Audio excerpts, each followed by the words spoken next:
Congress BRS పార్టీలు పరస్పరం అవగాహనతో ముందుకెళ్తున్నాయని కేంద్ర మంత్రి కిషన్ రెడ్డి అన్నారు. బీఆర్ఎస్ పాలనలో జరిగిన అవినీతిపై ప్రజలకు వివరించాలని పార్టీ నేతలకు సూచించారు. కాంగ్రెస్ ప్రభుత్వం అమలు చేయని 6 గ్యారంటీల గురించి ప్రజలకు చెప్పాలన్నారు.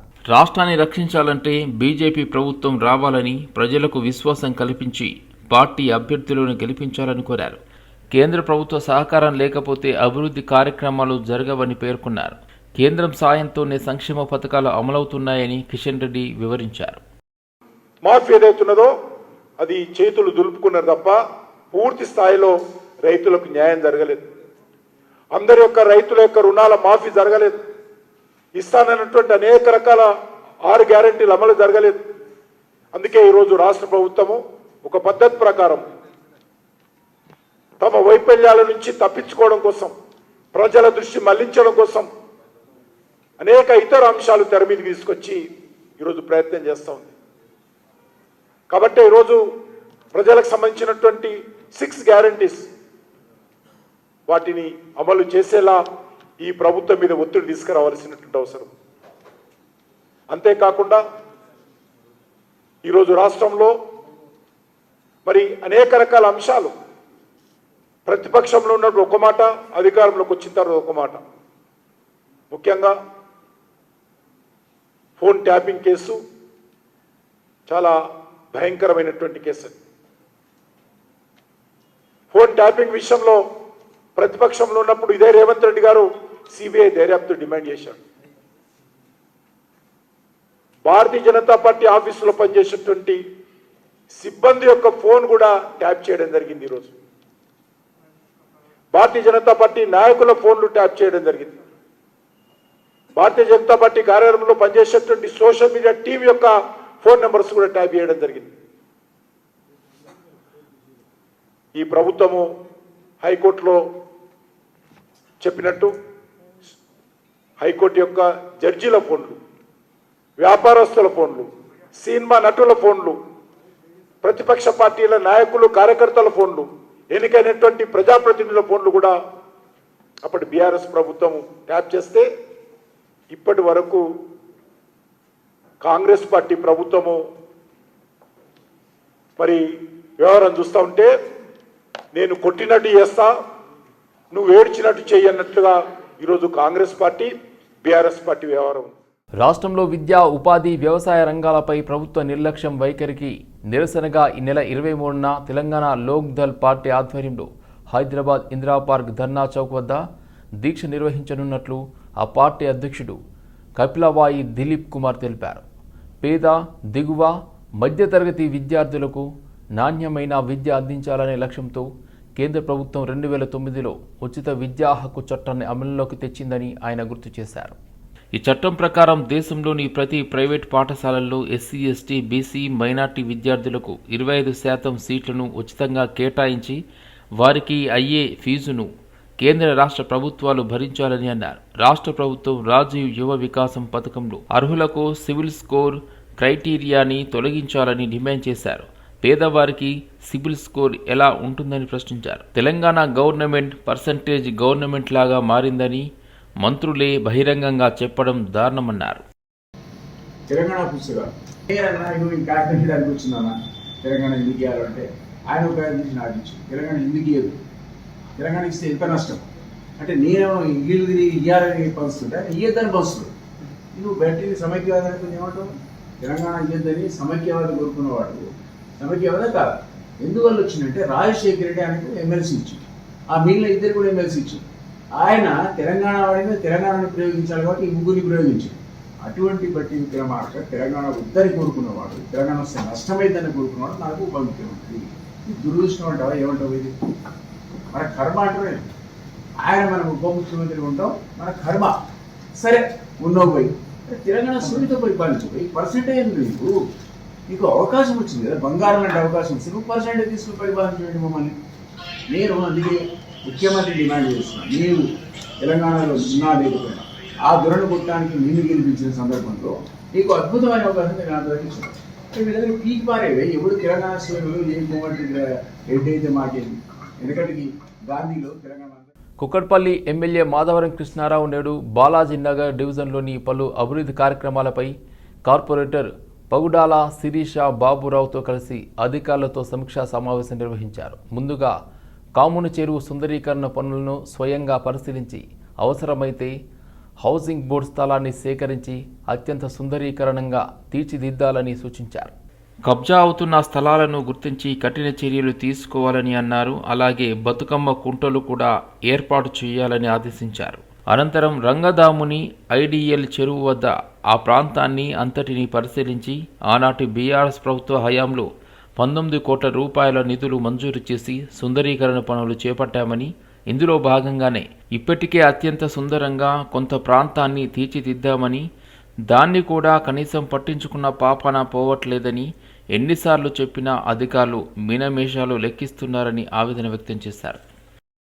ఇళ్ళ కొన్ని చిన్న చిన్న ఎక్కడ ఉన్నాయో డ్రైనేజ్ కూడా మనం 10 crores శాంక్షన్ అడిగాం. నేను వాటర్ వర్క్స్లకు డివిజన్కి 1 crore రూపాయలు చెప్తాను.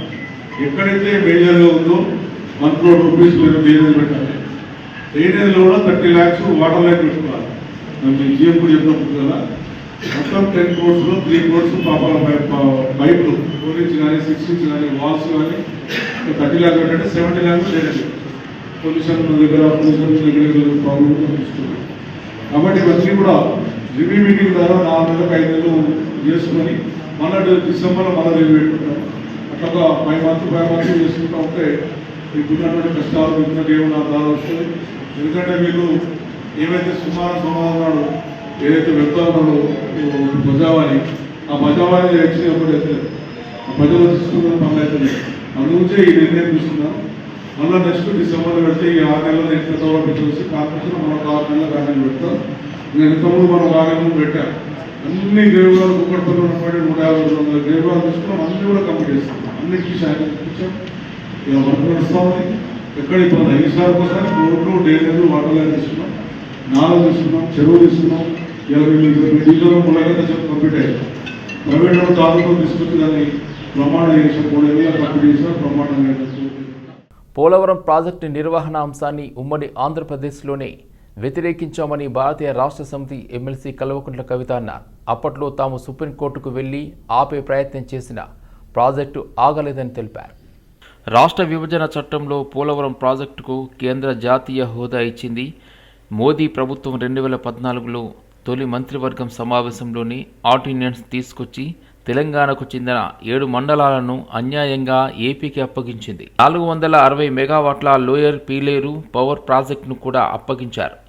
ఈ విషయమై మేం పార్లమెంట్లో కొట్లాడే ప్రయత్నం చేశాం. ఆ తర్వాత కేసీఆర్ బంద్కు పిలుపునిచ్చిన కేంద్రానికి కనీసం చీమ కుట్టినట్లు కూడా అనిపించలేదు.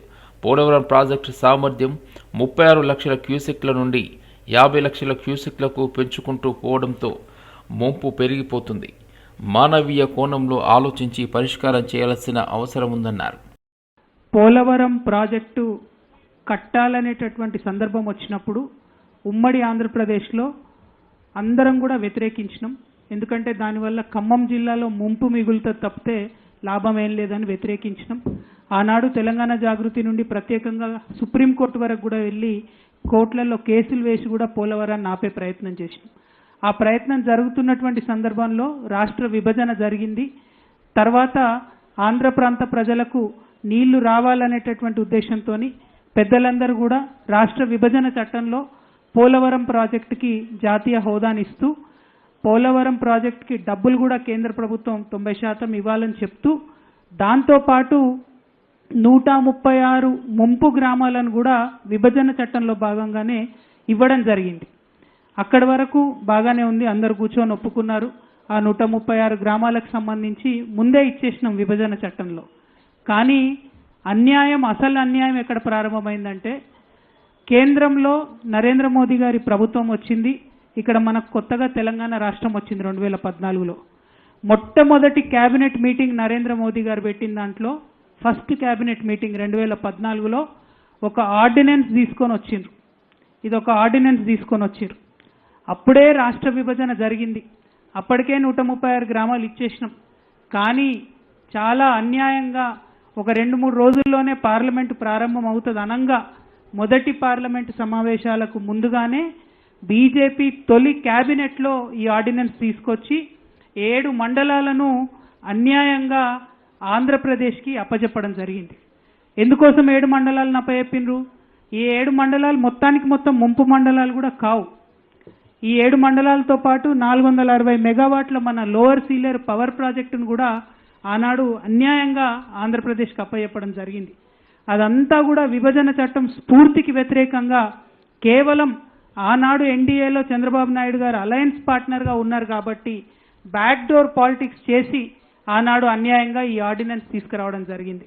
మేము 2014లో అప్పుడే గెలిచి ఎంపీలుగా అక్కడికి వెళ్ళి మొట్టమొదటిసారి పార్లమెంట్లో మేము గలం విప్పి మాట్లాడింది కూడా ఈ 7 మండలాలను కలపడం అన్యాయము, ఇది ఖచ్చితంగా వెనక్కి తీసుకోవాలి, ఇది ప్రజాస్వామ్య స్ఫూర్తికి వ్యతిరేకము, రాజ్యాంగంలో ఉన్న ఆర్టికల్ 3కి వ్యతిరేకము, పార్లమెంట్లో చర్చ జరగకుండా ఒక రాష్ట్రం యొక్క సరిహద్దులను ఎట్లా మారుస్తారని చెప్పి చాలా తీవ్రంగా కొట్లాడే ప్రయత్నం చేసినాం.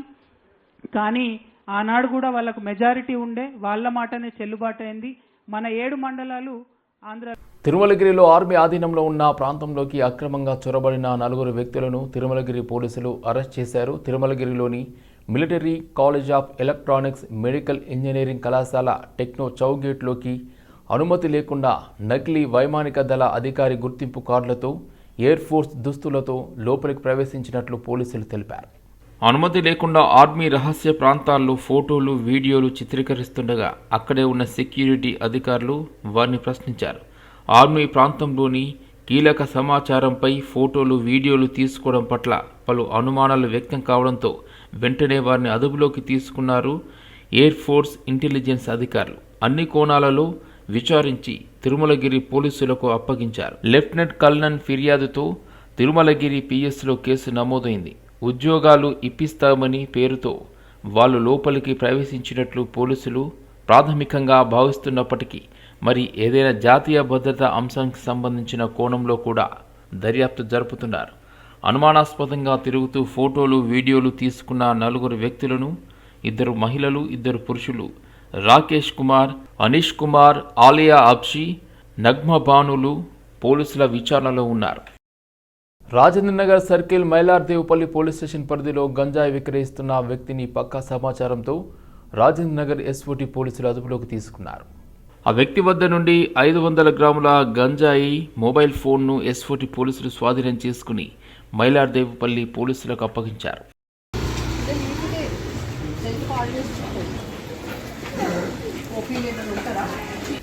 అక్కడ దేవుడు సార్, అది దేవుడు సార్. దొరికింది ఏమన్నా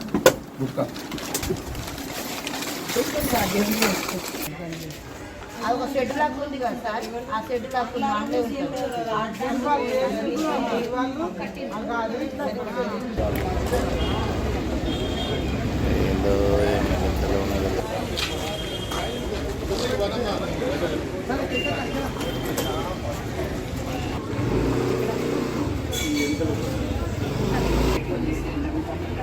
ఎక్కడో ఉంటారు. ఏం చేస్తాం, ఫోన్ చేస్తావా?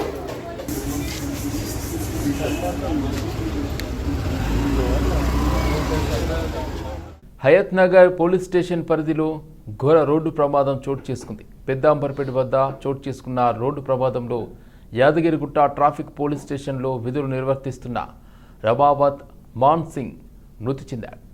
విధులు ముగించుకొని తొర్రూరులోని తన నివాసానికి వెళ్తుండగా పెద్దాంబర్పేట వద్ద ముందు వెళ్తున్న టిప్పర్ లారీ డ్రైవర్ నిర్లక్ష్యంతో సడన్ బ్రేక్ వేయడంతో ప్రమాదం జరిగింది. దీంతో మాన్ సింగ్ అక్కడికక్కడే మృతి చెందాడు. సంఘటనా స్థలం చేరుకున్న పోలీసులు డెడ్ బాడీని ఉస్మానియా హాస్పిటల్కి తరలించారు. కేసు నమోదు చేసుకుని దర్యాప్తు చేస్తున్నామన్నారు.